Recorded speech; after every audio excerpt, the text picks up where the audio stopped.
उष्मालाटेबाबत दक्षता प्रशासनाकडून do and don'ts जारी, नागरिकांनी दक्षता घेण्याचे जिल्हाधिकारी यांचे आवाहन। उष्मालाट लक्षात घेता अकोला जिल्ह्यात यंत्रणा सुसज्ज ठेवण्यात आली असून आवश्यक खबरदारी घेण्यात येत आहे। नागरिकांसाठी काय करावे काय करू नये याबाबत सूचना जारी करण्यात आली आहे। नागरिकांनीही दक्षता घेण्याचे आवाहन जिल्हाधिकारी वर्षा मीना यांनी केले।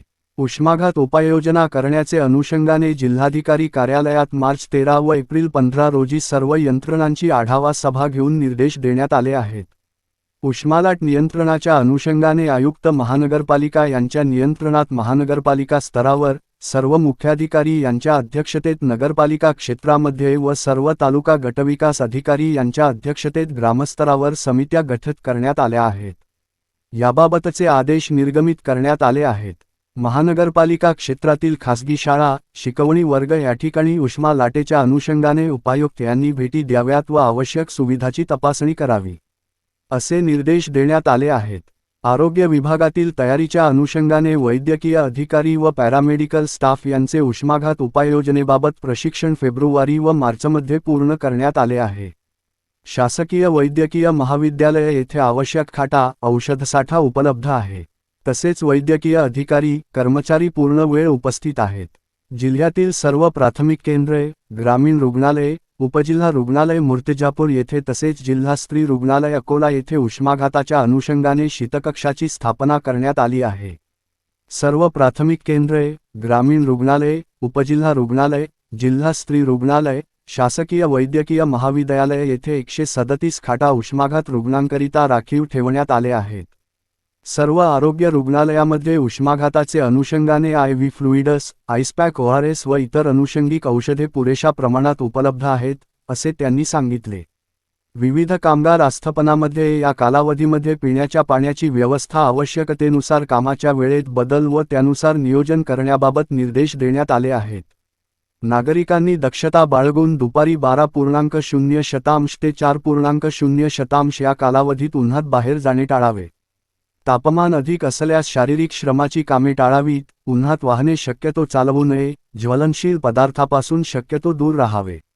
लहान मुले व पाळीव प्राण्यांना गेट बंद असलेल्या वाहनात तसेच पार्क केलेल्या वाहनात ठेवू नये।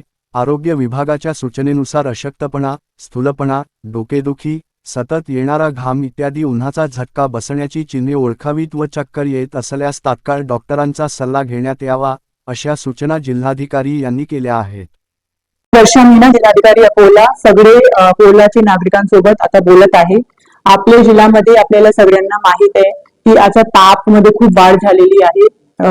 आपला जिल्ह्याच्या ॲव्हरेज तापमान आहे ते 44 आम्ही बघतो। त्याच्यामुळे प्रशासनाने काही दखल घेतली आहे की उष्माघाताबद्दल आपले सगळे नागरिकांमध्ये थोडीशी प्रचार प्रसिद्धी केली पाहिजे। त्याच्यासाठी आपले जो प्रादेशिक मौसम विभाग नागपूरची सूचना आम्हाला दिली जात आहे ते त्याची आम्ही ब्रॉडकास्टिंग करतो। सगळे वर्तमानपत्र आणि सोशल मीडिया प्लॅटफॉर्मवर त्याची माहिती आम्ही टाकतो। तसंही आम्ही जो डू आणि डोंट हा कालावधीमध्ये काय केला पाहिजे आणि काय नाही केला पाहिजे असा SOP आपल्याला भेटलाय। ते SOP ची प्रसार प्रसिद्धी होर्डिंग पॅम्फलेट याच्याप्रमाणे आम्ही केलेली आहे। आपले जो PHC आहात तिथे आम्ही ते याची प्रसिद्धी केलेली आहे। तसंही आपला जो हीट स्ट्रोक बद्दल आम्ही आपली जी प्रिलिमिनरी तयारी होती याच्यासाठी आम्ही मीटिंग घेतली आहे। इनफॅक्ट कालच आम्ही सगळे डिपार्टमेंटची कोऑर्डिनेशन मीटिंग ठेवली आहे। त्याच्यात आम्ही नगरपालिकाचे मुख्याधिकारी तसंही महानगरपालिकाचे म्युनिसिपल कमिशनर आरोग्य विभाग सगळ्यांची कोऑर्डिनेशन मीटिंग ठेवली आहे आणि त्यांना आम्ही तालुका स्तरावर टीम्स केलेली आहे। त्याच्यात BDO तहसीलदार आणि शिक्षण अधिकारी तालुका हेल्थ ऑफिसर यांची टीम केलेली आहे। यांची संयुक्त जबाबदारी राहणार आहे एक तो प्रचार प्रसिद्धीबद्दल। कारण आम्ही जो उष्माघातचा विषय आहे त्याला तेवढा सिरियसली घेत नाही। आम्ही एवढे जो हाय टेम्परेचर मध्ये पण आम्ही बाहेर जातो तो लहान लहान विषय आहे। याची जरी काळजी घेतली तर आम्ही उष्माघातापासून वाचू शकतो।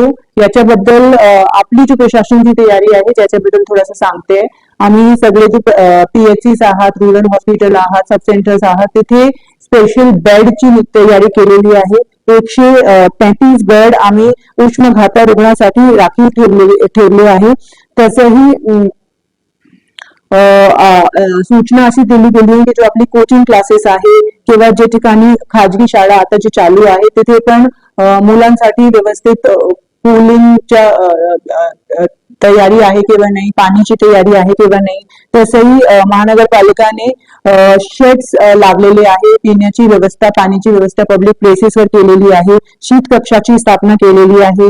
तसंही आपले जो आरोग्य साठी रुग्णालय आहे तिथे पण IV fluid, ice pack, ORS आणि दुसरी औषध जे उष्माघाता चे जो मरीज असतात त्यांच्यासाठी औषध ठेवली आहे. सांगण्याचा प्रयोजन हा आहे की जेव्हा तुम्हाला असं वाटतंय, याचे जे सिम्पटम तुम्हाला वाटते ते तुम्हाला रुग्णालय जायचं आहे, असं लाईटली नाही घ्यायचं आहे, कारण हा खूप सिरियस विषय असू शकते. मौसम विभागाकडून प्राप्त आवश्यक सूचना अशी आहे की आपल्याला 12 ते 4 या कालावधीत उन्हात बाहेर जाणे टाळावे. तसंही तापमान अधिक असल्यास शारीरिक श्रमाची कमी टाळावीत. आम्ही जो आपले फॅक्टरीज आहात तिथे पण इन्स्ट्रक्शन दिले आहे की आपल्या मजदूरांसाठी पाण्याची व्यवस्था, कूलिंगची व्यवस्था, MIDC मध्ये असलेले आपले फॅक्टरीज तिथे तशी व्यवस्था करायची आणि शक्य असेल तर जो आपला काम करण्याचा जो वेळ आहे त्याच्यात चेंजेस करायचे. सकाळपासून थोडा अर्ली 6 वाजेपासून ते काम जरी सुरू केलं आणि मध्ये 3-4 तास थोडासा ब्रेक दिला, तर हे सगळे जेव्हा आम्ही काळजी घेतली तर नक्की हे 2-3 महिने जो आपले पुढचे ज्याच्यात आपल्याला जास्त तापमान अपेक्षित आहे तो आम्ही उष्माघात पासून बचू शकतो. तसंही लहान उन्हात वाहने शक्यतो चालू नये आणि संध्याकाळी जे काम तुमचे आवश्यक काम आहे ते केले पाहिजे. हे जो 12 ते 4 ची वेळ आहे त्याच्यात बाहेर काम कमी करणे याच्या काळजी सगळ्यांना घेतली पाहिजे. खूप ऊन असते त्याच्यामुळे 11:30 ची वेळ केलेली आहे. पण दुसरं आम्ही काल महानगरपालिका सोबत हा पण डिस्कस केला होता की आता जो नवीन सेशन मोस्टली तो आपले एक्झाम्स चालू आहे त्याच्यामुळे शाळा चालू आहे, याची नंतर ते समर वेकेशनमुळे शाळा आपली बंदच होणार आहे. जिल्हा परिषद मध्ये पण एक्झाम एकदा झाले त्याची नंतर बंद होणार आहे. तो हार्डली 1 आठवड्याचा विषय आहे, त्याची नंतर समर वेकेशन सुरू होणार.